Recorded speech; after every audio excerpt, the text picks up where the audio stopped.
Welcome to the Plato Paradigm, a paradigm shift in reading Plato's dialogues. Episode 214, Lysis 209b to d.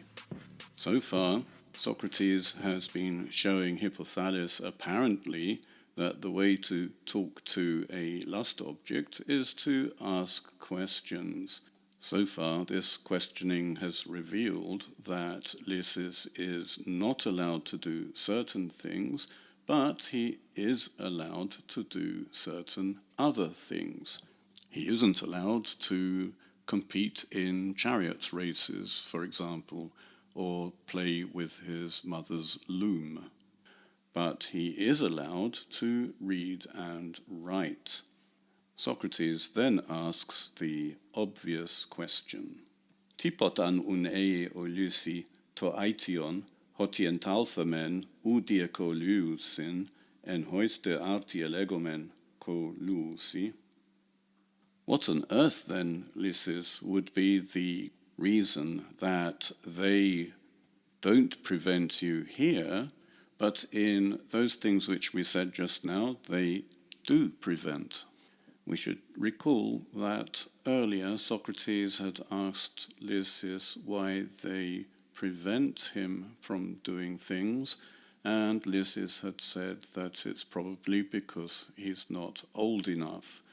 Now, following the revelations that they do allow him to do certain other things, Lysis will have to think of a new reason why they forbid him from doing certain things, but allow him to do certain other things. Hoti oimai, ephe, tautamen, epistamai, ekena du. Because, I think, he said, I understand these things, but those things I don't. Well, this is a pretty good answer. There's much talk in the literature on Plato about the Socratic elenchus, his method of investigating the opinions of his interlocutors. The general idea is that he asks them about something that they think they know, and eventually, through contradiction, they realize that they don't know what they thought they knew. And from there, the idea goes, they can then proceed to look for something more true. So far as I can tell from the present case, Socrates hasn't found a problem in the way that Lysis thinks. It isn't Lysis who said that he wants to do what he desires and his parents are stopping him. It's always been Socrates who has given leading questions, and Lysis seems to me to be answering very sensibly. This is not Socratic elenchus, and we may ask ourselves what Socrates is doing. One possible answer is that Socrates is attempting to make Lysis aware of something, although surely Lysis was aware that he was prevented from doing things anyway. Perhaps he simply hadn't asked himself why he was prevented from doing things. But even that is unlikely. Surely he has thought in the past about the reason why he is prevented from doing things. As a 12-year-old boy, he may have been quite content with the answer that it's about age.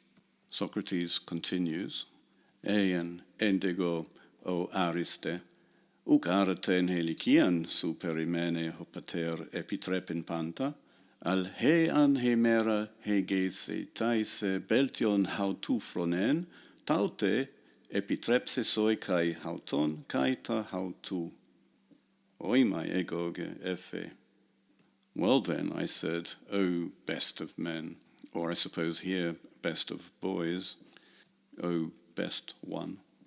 Father isn't therefore waiting for your age to entrust everything, but on the day when he thinks that you are better at thinking than him, on that day he will entrust to you both himself and his things.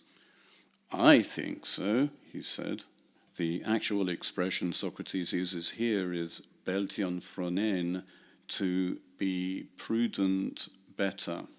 Prudence, or phronesis, may be one of the four cardinal virtues.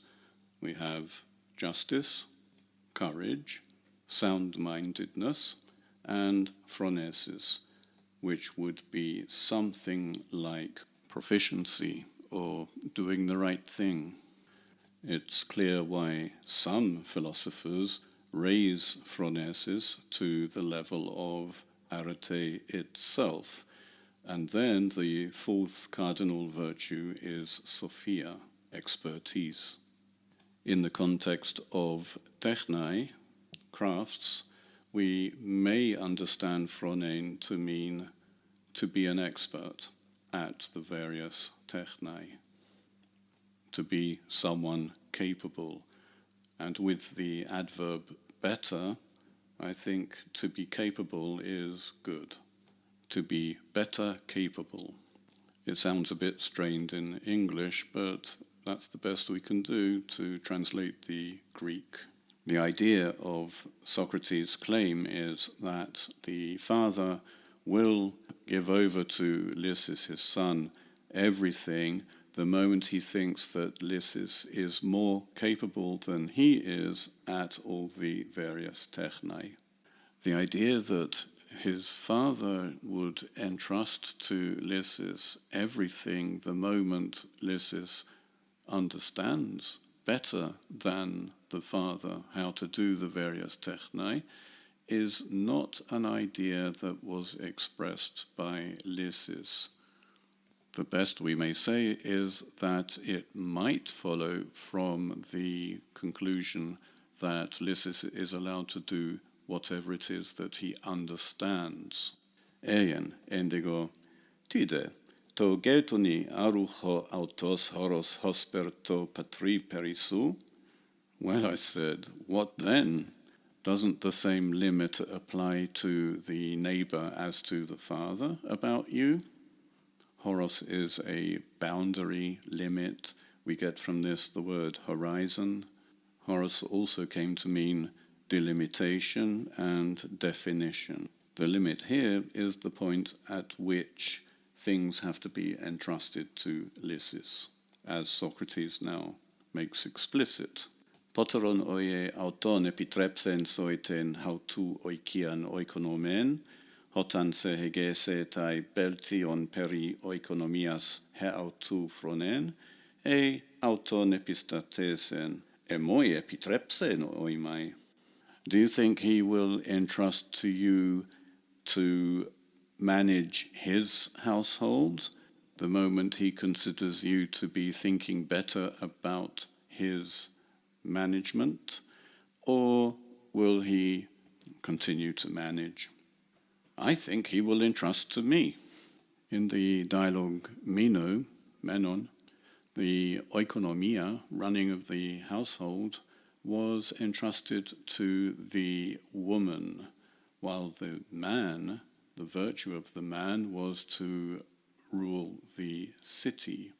Even there, the woman does have to obey her husband, but she is explicitly the one who runs the household. And we do have both parents in this conversation so far. We've heard a lot more about the mother preventing him from doing things than the father preventing him. When it's a general case, it's the parents. Socrates talks about the father and mother preventing him. The father has done very little. This may be precisely because of the division of labor. The man is involved in politics, while the wife is the one who rules the household. In that case, Socrates may have asked what he asked to see whether Lysis is already aware of the duty of a man, and it turns out that he isn't. I am speculating a bit here. In the general sense, perhaps the man is the one who controls the household through the wife. But if we think about it, the father doesn't do all of the technai, he delegates. And this is what Lysis should also have said. Obviously, he's not going to do all of the menial tasks. These are the tasks of slaves and hired professionals. It is not the man's job to be the slave for all the others. He doesn't have to do all of these technai.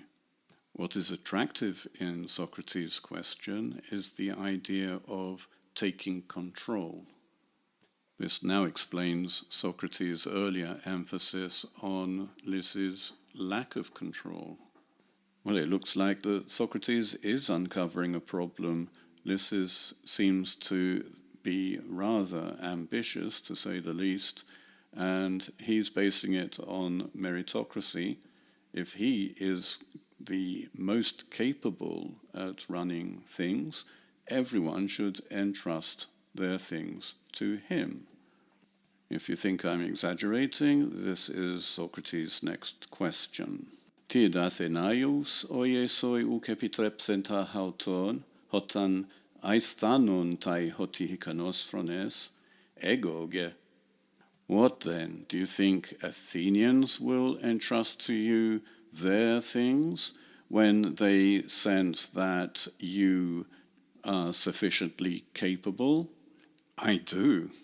That is to say, I do think I should be entrusted. Pros Dios endego, ti araho megas basilius. By Zeus, I said, what then about the great king? The great king is the king of the Persian Empire. So Socrates is doing an argumentum ad absurdum. His argument isn't absurd. The claim is absurd, but it needs to be drawn out. This is the way you can clarify whether a claim is reasonable or unreasonable. In this case, the claim is that one who is more capable than others is the one who should be entrusted with all of the power to do what he is capable of doing.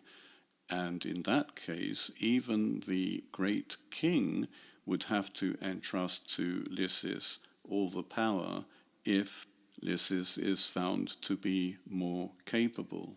We might have expected Socrates to ask whether Lysis thinks that the king of Persia should hand over the Persian Empire to Lysis the moment he feels that Lysis is more capable than he is. Socrates, however, does not ask this question. After all, it would only help to puff Lysis up.